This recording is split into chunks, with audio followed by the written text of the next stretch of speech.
All right, there was new fallout after House lawmakers voted to reaffirm the phrase, "In God We Trust," as the national motto. This vote, the yeas are 396, the nays are 9, with 2 present. 2/3 being in the affirmative, the rules are suspended, the concurrent resolution is agreed to, and without objection, the motion to reconsider is laid on the table. That's Jathan Chaffetz, a Republican out of Utah. President Obama does not see this as a main priority.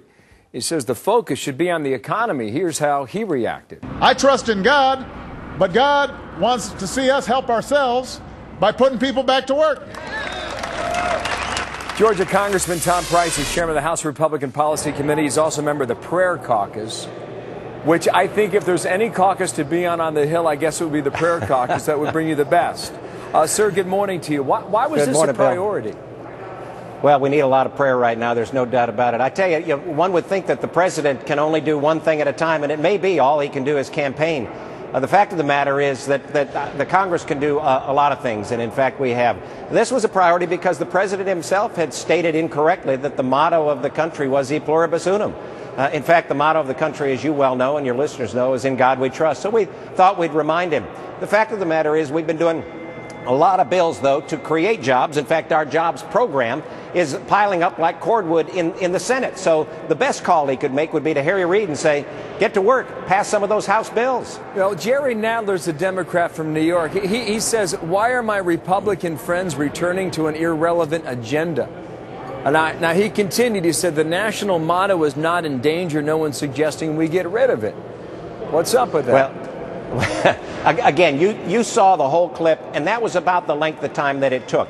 So the notion that we can't do those kinds of things, which is to remind the president again that the motto of this country is "In God We Trust," and not whatever he may think it is, and to remind the president once again that we've got all sorts of jobs bills that we have passed through the House of Representatives.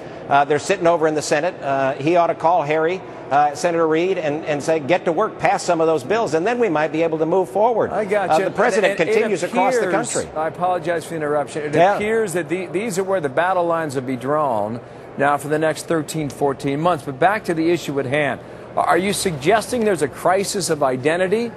Why was the resolution necessary? Well, the resolution was necessary because we felt it was appropriate to remind the president what, in fact, the motto of our great country is. But you're not saying he's against religion, or there's no suggestion in there. There was no suggestion at all. Right? Absolutely not. It was an opportunity to say, no, Mr. President, the motto of this country is not E pluribus unum. It's "In God We Trust." We'll remind you, and at the same time, we'll also pass multiple jobs bills that we'll continue to send over to the Senate. And oh, by the way, why don't you remind the Senate to get to work and pass some of those jobs bills so we can turn this economy around? Well, we're all praying for jobs, and hopefully they come sooner rather than later. Offer one up for me next time you're in that caucus, all right? We'll do so, Tom Bill. Price, Thanks so much. the Republican in Georgia, thank you for your time.